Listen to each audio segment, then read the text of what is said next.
Budget का जो हलवा है सर ये बट रहा है। और इस फोटो में सर मुझे एक ओबीसी अफसर नहीं दिख रहा, एक आदिवासी अफसर नहीं दिख रहा, एक दलित अफसर नहीं दिख रहा मुझे। ये हो क्या रहा है सर?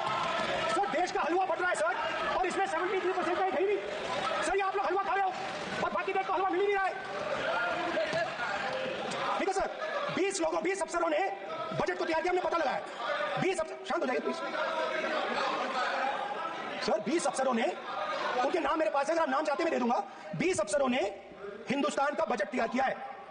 मतलब हिंदुस्तान का जो हलवा है 20 लोगों ने बांटने का काम किया है। अब स्पीकर सर, उन 20 लोगों में से 90% लोगों में से 90% लोगों में से सिर्फ 2 है, एक माइनॉरिटी और एक ओबीसी। और इस फोटो में एक भी नहीं है। मतलब फोटो में आपने पीछे कर दिया, फोटो में तो आने नहीं दिया आपने, कोई नहीं आ सकता। ओबीसी की बात जनगणना की बात बहुत की जाती है। माननीय सभापति जी, जिसकी जात का पता नहीं वो गणना की बात करता है।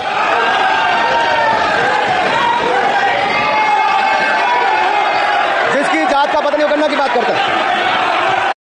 इनसे ये पूछना चाहता हूं, आपने जाति कैसे पूछ ली है बताइए। बस आप जाति कैसे पूछ सकते हैं? आप बताएं, जाति कैसे पूछ सकते हैं? आप पूछ के बताओ जाति को। आप जाति कैसे पूछोगे? तो कैसे पूछोगे जाति? प्रणाम मित्रों, आज का जो विषय है वह बजट में जो जाति पे चर्चा की जा रही है उसके संबंध में है। और मैं यहाँ पे आपको बताना चाहूँगा कि मेरे YouTube चैनल मेरे विचार को बनाने का प्रमुख उद्देश्य यही है कि जो लोग नेता जिस चश्मे से दिखाना चाहते हैं, हमें उस चश्मे से ना देख के हमें अपनी नज़रों से देखना होगा। हम अपने राष्ट्र के लिए क्या कर रहे हैं और कौन सी चीज़ हमारे राष्ट्र के लिए बेहतर है, इसी के लिए मैंने ये YouTube चैनल बनाया था। और आज इस एक बहुत ही गंभीर मसले पर हम लोग चर्चा करेंगे, जो कि सदन में जाति करके चर्चा की जा रही है उस विषय पर। तो यहाँ पे राहुल गांधी ने यह कहा कि जो बजट में 20 अफसरों ने बनाया उसमें कितने, एक ओबीसी और एक अल्पसंख्यक है, दूसरी जातियों का कोई भी पार्टिसिपेशन नहीं है। ऐसा क्यों है? उन्होंने यहाँ पे यह प्रश्न उठाया और उनका यह प्रश्न उठाना ही जाति व्यवस्था को बढ़ावा देना था। तभी से लेकर पक्ष और विपक्ष की तरफ से आरोपों का दौर चालू हो गया। अनुराग ठाकुर ने कहा जिसकी जाति के बारे में पता नहीं है वो जातिगत गणना के बारे में बात कर रहा है। वहीं अखिलेश यादव ने कहा कि यह जातिगत बात तो उठाना संविधान के खिलाफ है। तो ये जाति जो खेली गई, इसके संबंध में क्या कहा जाए?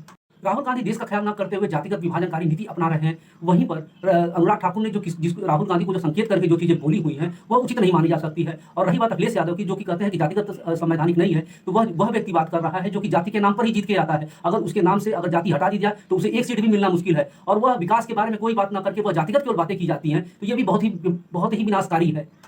समझ की बात यह नहीं है कि योग्यता को क्यों नहीं देखा जा रहा है, योग्यता को क्यों नहीं बढ़ाया जा रहा है, केवल जाति खेला जा रहा है। क्या जातियों के बढ़ जाने से या जातियों का प्रतिनिधित्व बढ़ जाने से भारत का विकास संभव है? क्या जब से आरक्षण लागू हुआ है तब से तो ये व्यवस्था लागू है, आरक्षण के द्वारा ही सारी व्यवस्थाएं चल रही है। क्या आपको लगता है कि भारत का जो विकास अब तक हुआ है उतना ही विकास होना चाहिए? पिछले आप अड़ोस पड़ोस के और भी देशों को देख लीजिए जहाँ पे कि आरक्षण नहीं लागू है, वहाँ पे विकास देखिए। चीन का विकास देखिए आप लोग कितना है, रूस का विकास देखिए, अमेरिका का विकास देखिए, जहाँ पे जातिगत व्यवस्था लागू है क्या नहीं है। और यूरोप के देशों में देखिए जहाँ जातिगत व्यवस्था नहीं लागू, ऑस्ट्रेलिया में देखिए, न्यूजीलैंड में देखिए, जो विकासशील देश हैं उनमें देखिए कि जातिगत भावना कितनी है। क्या वहाँ पे जातियाँ चलती है? नहीं, वहाँ पे योग्यता चलती है, योग्यता को बढ़ावा दिया जाता है, तब वो देश आगे चल रहे हैं। न कि जाति खेलने से होता है कि इस जाति को इतना दिया जाएगा, इस जाति को उतना दिया जाएगा। जो 75% ओबीसी, एससी, एसटी, आदिवासी हैं उनको प्रतिनिधित्व देना चाहिए, न कि 2% लोगों को देना चाहिए जो कि अन्य जातियों से आते हैं।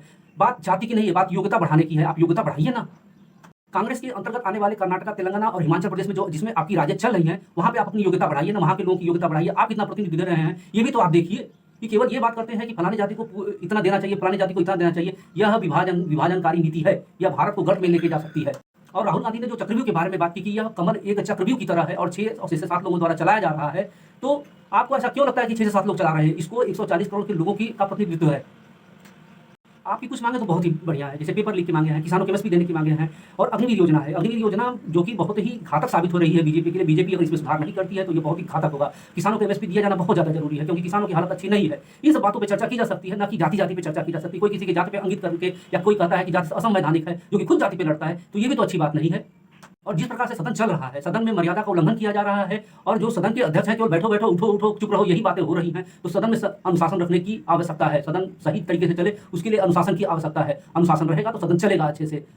नहीं तो कल आज आपने नियम तोड़ा है, कल दूसरा तोड़ेगा, लेकिन तोड़ेगा नियम, तो इससे सदन नहीं चलने वाली है। और जातिगत गणना की जानी चाहिए, यह आवश्यक नहीं है। जबकि सबसे ज्यादा आवश्यक अगर भारत का विकास चाहिए तो अमीर कौन है, गरीब कौन है, गरीबों को क्या समस्याएं हैं, ये सब चीजों पर चर्चा होनी चाहिए और इन सब चीजों की गणना होनी चाहिए। देश को जाति में नहीं, अमीर और गरीब में बांटिए। अमीरों जो गरीब है उनका को किस प्रकार से ऊपर लिया जा सकता है, उनका जीवन स्तर किस तरह से ऊपर लिया जा सकता है, इस बात पे चर्चा होनी चाहिए, न कि जातिगत चीजों पे चर्चा होनी चाहिए। बहुत हो चुकी जाति, 75 साल से जातियों के बारे में बात हो रही है और किसी जाति का कोई भला नहीं हुआ है।